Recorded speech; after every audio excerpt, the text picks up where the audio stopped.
Bonjour à tous les amoureux d'art, passionnés par les histoires de personnes qui ont vécu et se sont consacrées.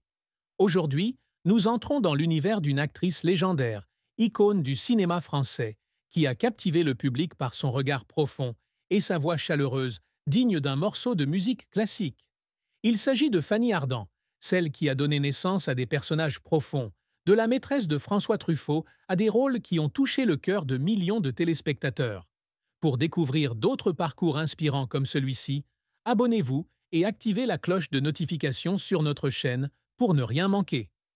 Rejoignez-moi maintenant pour un voyage dans la vie de Fanny Ardant, où la lumière de l'art se mêle à l'obscurité des défis personnels. Dans les années 1980, Fanny Ardant était une étoile brillante du cinéma français, où les projecteurs illuminaient chaque trait de son visage.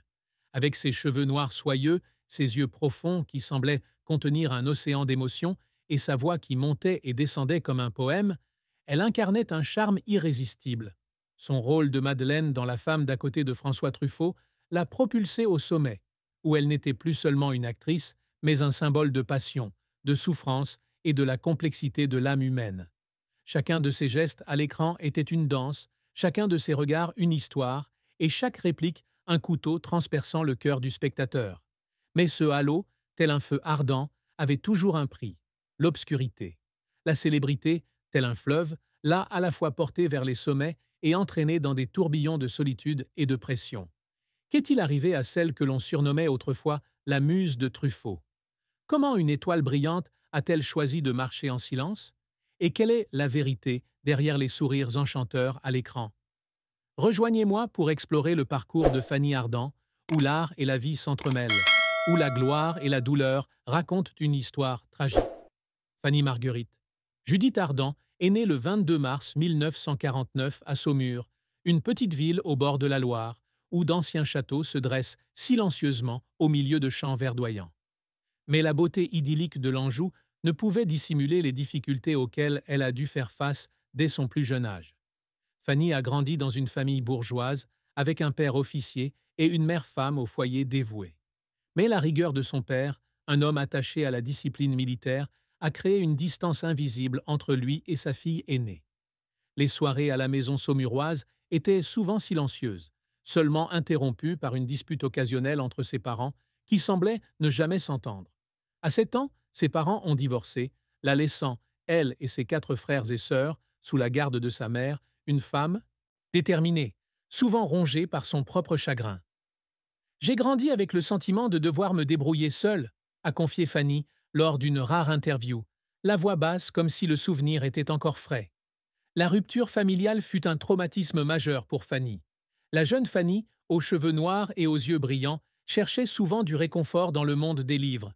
Les romans de Marcel Proust et les poèmes de Paul Éluard devinrent ses compagnons, l'aidant à oublier ses jours de solitude. Mais la vie ne se résumait pas à la tristesse familiale. Sa famille, bien que riche, n'était pas aisée non plus, surtout après le départ de son père, qui laissa à sa mère le fardeau d'élever 5 enfants. Fanny, l'aînée, apprit très tôt à assumer ses responsabilités. À 12 ans, elle commença à faire des petits boulots comme livrer des journaux, vendre des fleurs au marché local ou aider les familles aisées du quartier à arrondir les fins de mois pour aider sa mère. Tôt le matin, alors que le brouillard couvrait encore la Loire, la petite Fanny arpentait les rues pavées, ses petites mains serrant ses quelques pièces de monnaie, mais son cœur était toujours fixé sur un rêve plus grand. Devenir comédienne, quelqu'un qui pourrait raconter des histoires à travers ses yeux et sa voix. Outre ses difficultés physiques, Fanny a également dû faire face aux séquelles psychologiques de son manque affectif. Sa mère, bien qu'aimante, était souvent rongée par sa propre tristesse, laissant Fanny avec un sentiment d'abandon. Elle a raconté un jour s'être assise près de la fenêtre le soir, regardant la rivière scintiller au clair de lune, se demandant si quelqu'un au monde la comprenait vraiment. Ces moments ont forgé en elle une profonde sensibilité, une capacité à ressentir la douleur des autres et une forte volonté de surmonter l'adversité. À 15 ans, elle a rejoint une troupe de théâtre amateur à l'école, où elle a découvert que la scène était un lieu où elle pouvait s'exprimer sans crainte du jugement. Sur scène, je n'étais pas obligée d'être Fanny, la fille à la famille brisée, a-t-elle déclaré. Je pouvais être n'importe qui, et cela me libérait. Les années d'enfance difficiles à Saumur ont jeté les bases de la résilience de Fanny Ardant. Elle a appris à se relever après chaque chute, à trouver la lumière dans l'obscurité et à transformer sa douleur en motivation. Ces expériences ont fait d'elle une actrice au cœur sensible et à la volonté indomptable, la préparant à un parcours exigeant dans le monde de l'art. Le parcours artistique de Fanny Ardant a débuté par une décision audacieuse: quitter Saumur pour étudier les sciences politiques à l'université d'Aix-en-Provence. Bien que son père la destinât à la diplomatie, Fanny savait que son cœur appartenait à la scène. Durant ses études universitaires, elle intégra des troupes de théâtre étudiantes où elle s'essaya pour la première fois à Molière et Shakespeare. Une représentation d'Antigone de Jean Anouilh changea sa vie. Madame Lefebvre, professeure de théâtre, décela le potentiel de la jeune fille à la voix grave et au regard expressif. « Tu as une flamme en toi », dit Lefebvre à Fanny. « Ne la laisse pas s'éteindre. » Ce conseil devint un guide, la motivant à abandonner ses études pour se consacrer au théâtre. À 22 ans, Fanny s'installa à Paris, au lieu de l'art et de la culture, avec pour seule valise et quelques centaines de francs en poche. Elle s'inscrit à des cours de théâtre avec Jean Périmoni, un professeur réputé pour ses méthodes rigoureuses mais efficaces. Dès ses débuts, elle rencontre des difficultés. Les autres élèves, dont beaucoup sont issus de familles d'artistes ou ont une expérience du théâtre, la considèrent souvent comme une provinciale aux rêves irréalistes. Mais Fanny refuse de se laisser décourager par le ridicule. Elle passe des heures à travailler sa voix, à apprendre à maîtriser son corps et à étudier de grandes actrices comme Jeanne Moreau et Isabelle Huppert. « Je n'ai pas de talent naturel, dit-elle un jour, mais j'ai de la persévérance, et parfois c'est cela qui compte le plus. » La première chance de Fanny survient en 1974, lorsqu'on lui propose un second rôle dans la pièce Polly de Nina Companys au Théâtre des Bouffes du Nord. Ce petit rôle attire l'attention du réalisateur de télévision Alain Ferrari, qui l'a choisi pour la série télévisée Les Dames de la Côte en 1979. Dans le rôle de Mathilde, une jeune femme au cœur brisé, Fanny fait preuve d'une sensibilité et d'un charisme rares. Ce film la fait connaître et, à peine un an plus tard, elle est contactée par François Truffaut, l'un des plus grands réalisateurs du cinéma français. Fasciné par la voix et le comportement de Fanny dans Les Dames de la Côte, Truffaut lui confie le rôle principal de La femme d'à côté, un film qui changera sa vie à jamais. Le rôle de Madeleine dans La femme d'à côté représente alors le plus grand défi de Fanny. Travailler avec Truffaut, perfectionniste reconnu, n'est pas chose aisée. Elle doit faire face à la pression d'être associée à Gérard Depardieu, un acteur chevronné, et aux attentes du public pour un film de Truffaut. Mais c'est l'implication de Fanny et sa capacité à s'immerger pleinement dans le rôle qui émerveille Truffaut. Il a dit un jour « Fanny ne joue pas, elle vit son personnage ». Ce rôle marque non seulement un tournant dans sa carrière, mais aussi le début d'une relation profondément personnelle avec Truffaut, qui deviendra plus tard le père de sa fille, Joséphine. La persévérance, la sensibilité et la passion pour l'art ont soutenu Fanny dans ses premières années, la transformant d'une jeune fille provinciale en une étoile montante du cinéma français. En 1981, avec le rôle de Madeleine dans La femme d'à côté, Fanny Ardant devient un phénomène du cinéma français. Le film, une histoire d'amour tragique entre deux voisins déchirés par la passion et les responsabilités, tient le public rivé à l'écran. Fanny, avec son regard brûlant et sa voix mélodieuse, confère à Madeleine une rare profondeur émotionnelle, faisant du personnage un symbole d'un amour qui défie toutes les limites. Le film est non seulement une réussite artistique, mais il propulse également Fanny au rang des actrices phares des années 1980, à égalité avec Catherine Deneuve et Isabelle Adjani. 2 ans plus tard, elle confirme son talent avec le rôle principal de Vivement dimanche. De Truffaut, une comédie en noir et blanc élégante, où elle incarne le charme et l'intelligence d'une secrétaire qui se transforme en détective malgré elle. La carrière de Fanny dans les années 1980 est une succession de brillants succès. Elle a travaillé avec de grands réalisateurs tels qu'Alain Resnais, Costa Gavras et Ettore Scola, et a donné la réplique à Philippe Noiret, Vittorio Gassman et Daniel Auteuil. Son interprétation dans Un amour de Swann en 1984, d'après le roman de Marcel Proust, a été saluée par la critique, Le Monde la décrivant comme une fleur qui s'épanouit dans le jardin du cinéma français. Fanny se distinguait non seulement par sa beauté, mais aussi par sa capacité à interpréter des personnages complexes, des femmes fortes aux âmes vulnérables. Dans Les uns et les autres de Claude Lelouch, elle incarnait une ballerine tragique, un rôle qui semblait écrit pour elle, avec ses mouvements de danse rappelant son enfance saumuroise. Ce qui distingue Fanny Ardant, c'est la sincérité et la passion qu'elle met dans chaque rôle. Sa voix, grave et expressive, est devenue une marque de fabrique inimitable. Elle a cette capacité à transmettre l'émotion d'un regard, d'une inclinaison de tête ou d'une courte réplique. Dans Colonel Chabert, 1994, elle incarne une épouse trahie et en proie à des conflits, suscitant à la fois l'admiration et la haine du public. Son jeu d'actrice, mélange de talent théâtral et de naturel cinématographique, lui confère une présence unique. Elle est également reconnue pour son éthique de travail, toujours respectueuse des réalisateurs et de ses collègues, et ne laisse jamais la célébrité occulter son humilité. « Je ne joue pas pour les louanges », a-t-elle déclaré. « Je joue pour me comprendre et comprendre les autres. » L'influence de Fanny ne se limite pas au cinéma. Elle est devenue une icône de la mode des années 1980, avec ses robes élégantes et son style minimaliste mais captivant. Elle a également inspiré des générations de jeunes acteurs qui ont vu en elle un mélange de talent, de passion et de courage. Fanny était une habituée des festivals internationaux, de Cannes à Venise, où elle était récompensée non seulement pour son jeu d'actrice, mais aussi pour son dévouement artistique. Mais ce qui a vraiment fait la différence, c'est sa fidélité à elle-même, refusant de suivre les tendances commerciales au profit de projets porteurs.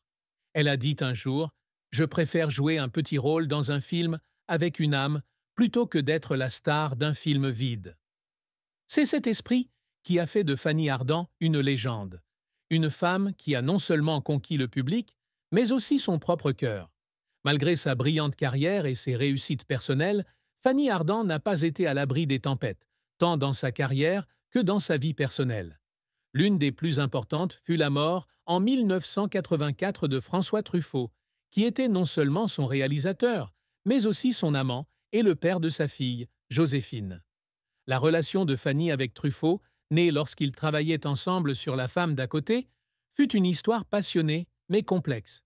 Truffaut, père de 2 filles, ne pouvait lui promettre une vie stable, et leur relation fut souvent déchirée par la culpabilité et le dénigrement public. Lorsque Truffaut mourut d'un cancer du cerveau à l'âge de 52 ans, Fanny laissa un vide incommensurable.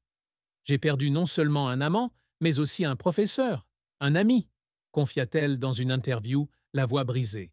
Cette perte fut non seulement un coup dur pour elle, mais aussi pour sa carrière, car Truffaut avait façonné son jeu d'actrice et lui avait ouvert les portes du cinéma d'art et d'essai. Après la mort de Truffaut, Fanny a dû faire face à un autre défi, la concurrence de plus en plus féroce dans l'industrie cinématographique. Les années 1980 ont vu l'ascension de nombreuses jeunes actrices comme Juliette Binoche et Sophie Marceau. Fanny, tout en restant respectée, a commencé à ressentir la pression d'être comparée à ces nouveaux visages. Elle a également dû faire face à des conflits avec les producteurs qui préféraient qu'elle joue dans des films commerciaux plutôt que dans les projets artistiques qu'elle affectionnait.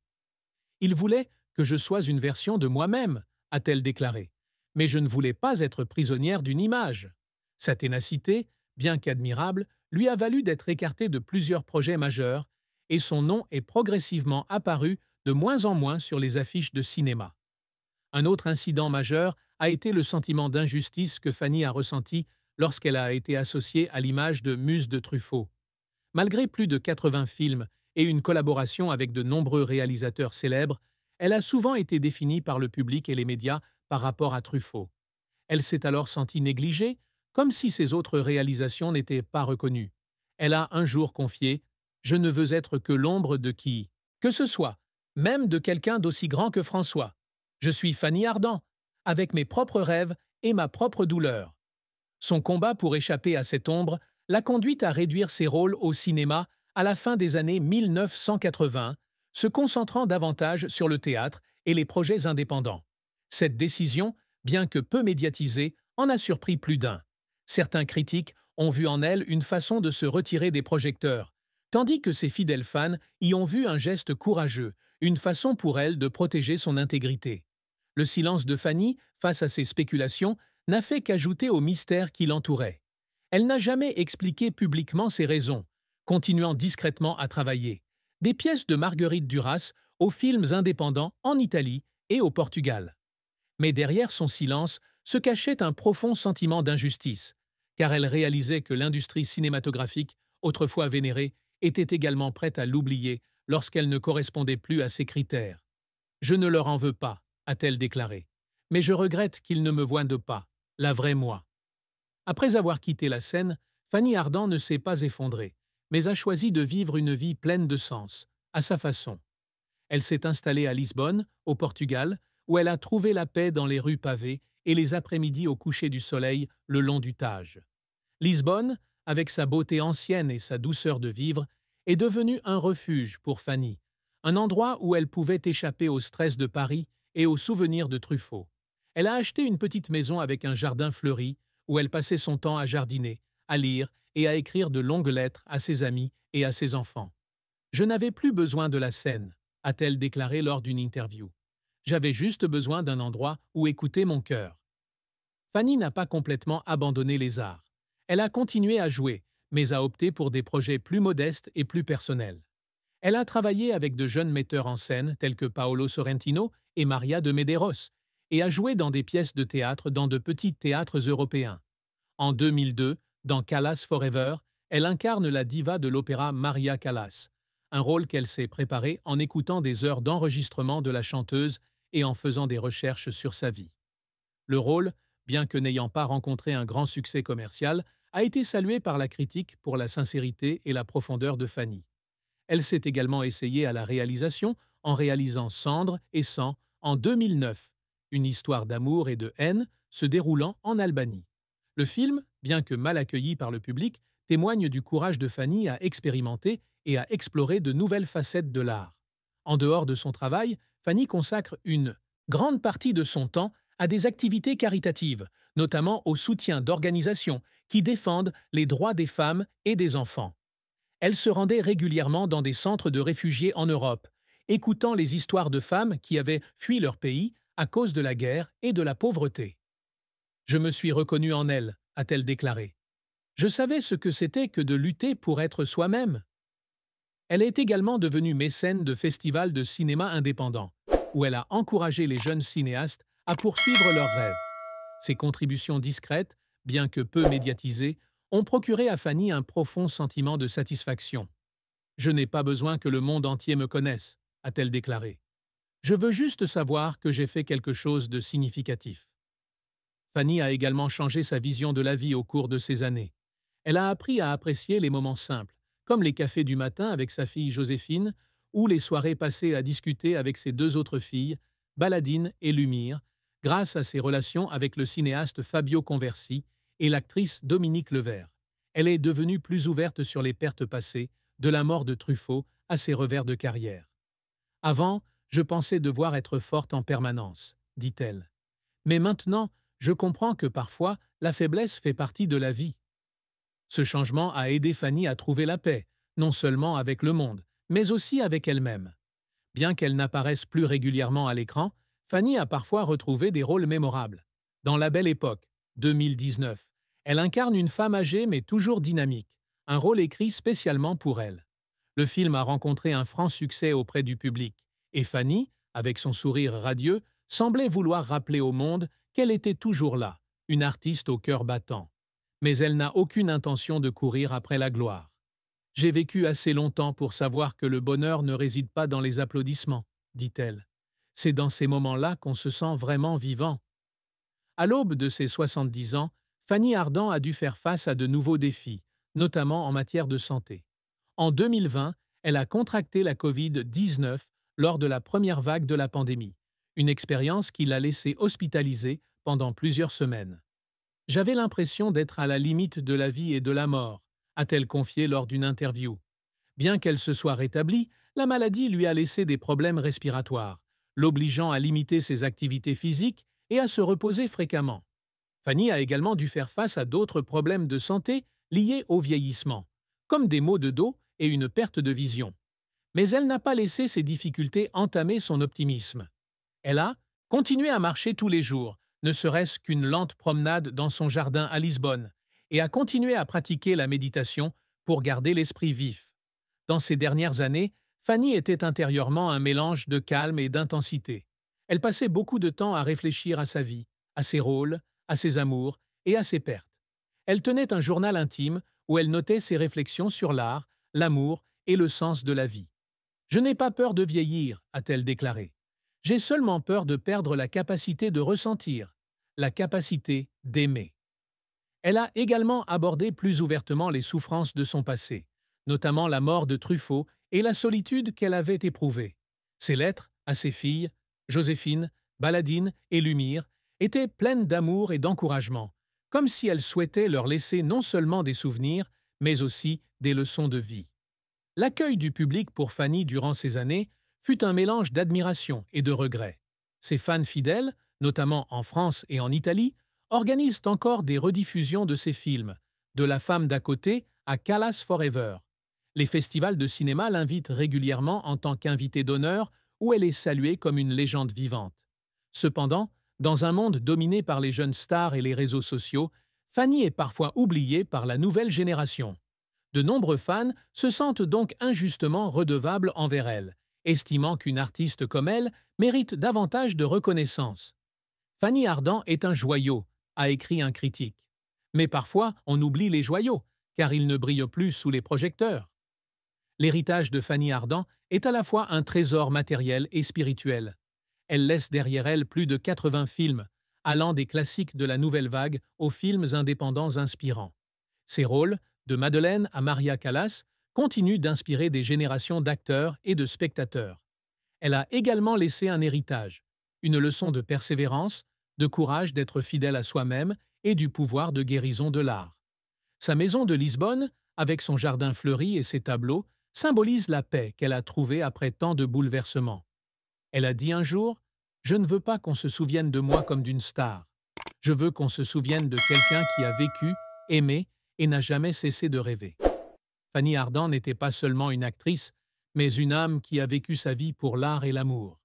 Derrière le glamour de ses rôles se cachait une femme avec les cicatrices de l'enfance, la douleur de la perte et une volonté indomptable de surmonter tous les défis. Elle est la preuve que la célébrité peut être glorieuse, mais aussi cruelle, que l'art peut vous élever, mais aussi vous laisser seul. Au fil des ans, Fanny a appris à être sincère, à pardonner à ceux qui l'ont blessée et à trouver la joie dans les choses les plus simples. Mais nous, le public qui l'avons aimé au cinéma, lui, avons-nous rendu justice?